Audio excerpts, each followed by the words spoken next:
Originally, I come from a small town about 30 miles south of Seattle, Washington. And I like to think I'm pretty normal. I like to read, listen to music, hang out with friends, and cook. I'm also disabled. Now, I can guess what you might be thinking. You don't look like you're disabled. You walked up here fine, you're speaking to us fine. Everything seems to check out. And you'd be right. Outwardly, I don't appear to be disabled, at first. But if you spend a little more time with me, you might come to realize that I have a tendency to hesitate when entering buildings, that I often miss your offered handshake or high five, that I have a disproportionately difficult time picking up a dropped pen. Each of these can be explained by the fact that I am blind. At least, that is, I'm blindish. I have fairly significant blind spots throughout my vision, making open dishwashers and incoming tennis balls serious hazards. I'm also night blind, and what that means is that when I'm in dim light, I can't see my shoes when I look down, or, for that matter, any of your faces right now. It's a little bit of a blessing and a curse. But here's the tricky part. I look perfectly normal, and I usually function normally during the day, making my disability largely invisible. Because of this, recently I found myself living with one foot in one world and one in another. In the past year, I've struggled to come to terms with what it means to be blind and what it means to be disabled. Simultaneously, I've been adjusting to independent college life, making new friends, and reshaping myself to be the adult that I want to be. One of these worlds is easily seen and relatable, the public perception of my life. The other is deeply private, seemingly necessarily hidden from those around me. Today, I hope to share with you the realities of both of these worlds and explore the walls that separate them, both real and imagined. Hopefully, in this exploration, we can come to see how these walls are a detriment to all of us, not just those of us with disabilities. My story begins in January of 2014.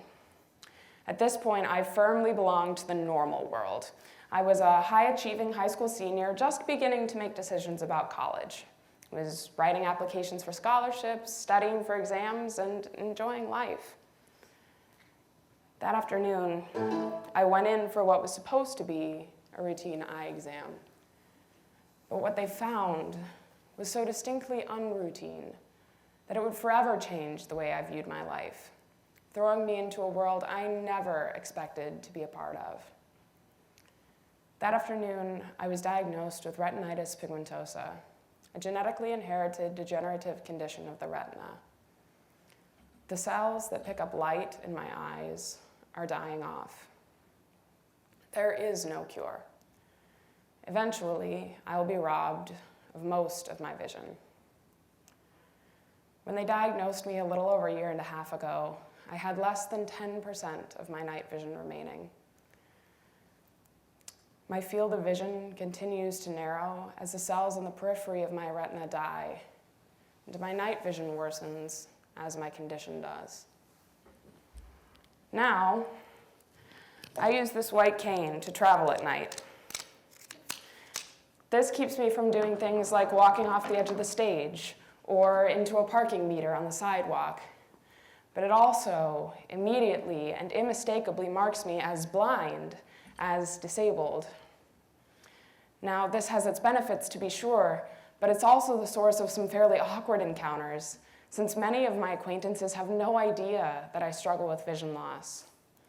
And I understand their, perhaps your, confusion. I understand that being blind and having vision are almost incomprehensibly paradoxical. So, what is being blind like, at least for me? Well, firstly, it's important to acknowledge that calling it night blindness is a little bit of a misnomer. I'm not blind whenever the sun sets. I see better at 10 o'clock p.m. inside a well-lit building than I do at 10 a.m. in a classroom with all the lights off. The best way I've found to describe my vision loss is that my eyes simply don't pick up light well enough. My vision isn't blurry or non-existent. It's just a whole lot darker than yours. To demonstrate this, I'd like it if you all took out your smartphones, set the brightness of your screen all the way up to 100%.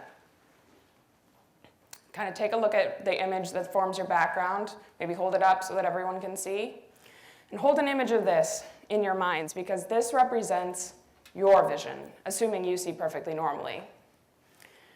Now, lower that brightness down to about 10%. Look at the difference. Hold it up again so everyone can see. Do you see how the picture on your screen is darker but not blurrier or suddenly no longer there? This represents my vision. This is my reality all of the time. And what that means is that every movie theater, every evening stroll, every restaurant with romantic mood lighting is a struggle. That means basically everything you do on a first date. And while being night blind is a great excuse to hold hands in a movie theater, it also means that I've lost count of the number of times that I've missed an important social cue at a party, or tripped into a chair, or stumbled into a friend, simply because the lights were low. Somehow, these struggles are infinitely more difficult when they are so deeply and inextricably tied to being disabled. Yes, I will admit it. Learning I was disabled as a highly capable 18-year-old was difficult to swallow. Even now, I have a hard time admitting it, because quite simply, I could not, and sometimes still cannot, accept the reality of the limitations my condition places on me, both physical and social. Disabled is a rather nasty category to be thrown into, because we, as a Western society, value individualism and independence above all else. In order to be a part of the normative and successful world, you have to be able to rise above, to earn your keep, and succeed on your own. Dependence, or even interdependence, equals weakness. But I've found that interdependence is often a reality of disability, and in denying that reality, even subconsciously, we effectively deny the existence or the worth of the world outside the one we see as normal. These issues, I've found, are especially salient at a place like Vanderbilt. Here, everyone is at the top of their game. Each one of us is the epitome of that independent and capable world that we all want to be a part of. Diversity is encouraged and lauded as a part of university life. But that diversity often does not include the disabled. That is something to hide, something to be ashamed of. This has been reaffirmed to me time and time again by the reactions of some of my own peers when they find out I'm disabled. But you're such a good student. You're not blind, but you have such pretty eyes. In saying these things, they tell me and people like me that if we are part of the disabled world, we cannot possibly be a part of the normal one. Why must we tell such a vicious lie to ourselves and our children? Why must we habitually deny the existence of the multiple worlds to which we all belong? Difference should be celebrated and embraced. Self-worth and success should never be determined by whether or not you conform to what our society says is normal. The label disabled is not one of which we should be ashamed. Being disabled is not the dark, terrible, hopeless world that society makes it out to be. It does not haunt my every waking moment. It has not destroyed my sense of purpose or my sense of self. To the contrary, learning I'm disabled has taught me a lot about who I am. It has taught me to be honest, to be vulnerable, and to take nothing for granted.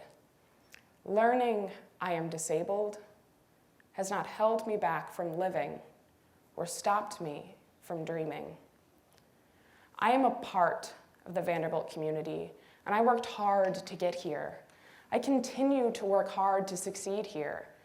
And in my first year, I've learned a lot about who I am. I'm intelligent, I am capable, I am musical, I am passionate about social justice. And yes, I am disabled. That is a world that I am a part of, but it is not the only world to which I belong. Because, you see, being a part of the disabled world and the normal world are not mutually exclusive.